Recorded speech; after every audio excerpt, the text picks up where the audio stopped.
Take two. This is going to be an abbreviated version of this. This knife is great, no regrets. It's real snappy, fairly crisp, and the fit and finish isn't bad, but it came defective. And what happened was, during manufacturing, this pen ended up protruding in and interfering, basically causing the blade to hesitate on the close, and it would hit, stop, and then slip by. And basically what I ended up doing, instead of having it sent back in or having them send another one to me, which is probably more likely what they would do is just send another one, I took a can opener on a Swiss Army knife, put it in here, pried all the way around very gently, got this off, and then took a file and got all the gunk out, right? And then super glued it back on. I use this stuff. Basically the same thing I did to a Rough Rider earlier, a video earlier in my channel than this. So yeah, I mean, it did take me a little bit of work, probably about 20 minutes of work, and I could have broken it, but that's not what happened. And I was sure to go the extra mile and even use this on the handle cover before, let it dry, you know what I mean, before I put the other on, before I put it back on, I mean. So yeah, I'm actually really happy with this. It's basically a bigger version of a GEC number 19. Once you see it, you can't unsee it.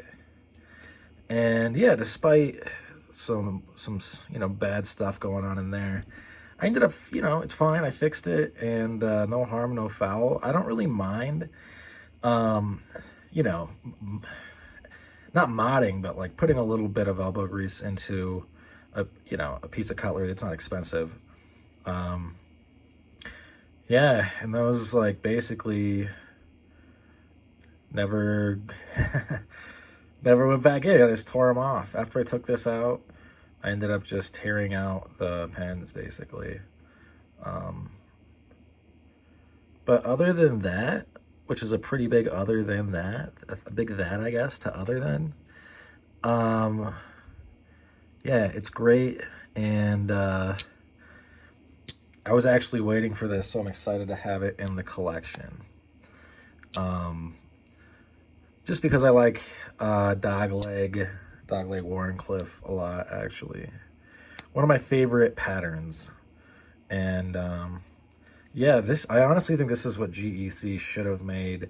I really did enjoy their little rattlers, although I sent them all down the road to new owners. They were cool, and this is a cool knife. I just think it's probably a little bit more useful, just because it's not a big. Let's see how big it is.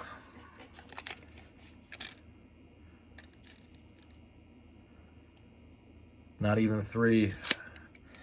So yeah, this would be legal overseas in Europe, in some places in Europe.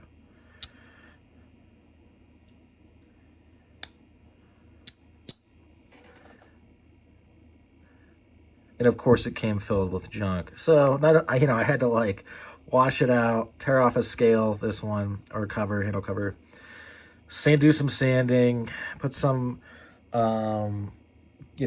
odorless thinner on it, paint thinner basically, and then glue it back on and let it set for a day, then wrapped it in rubber bands.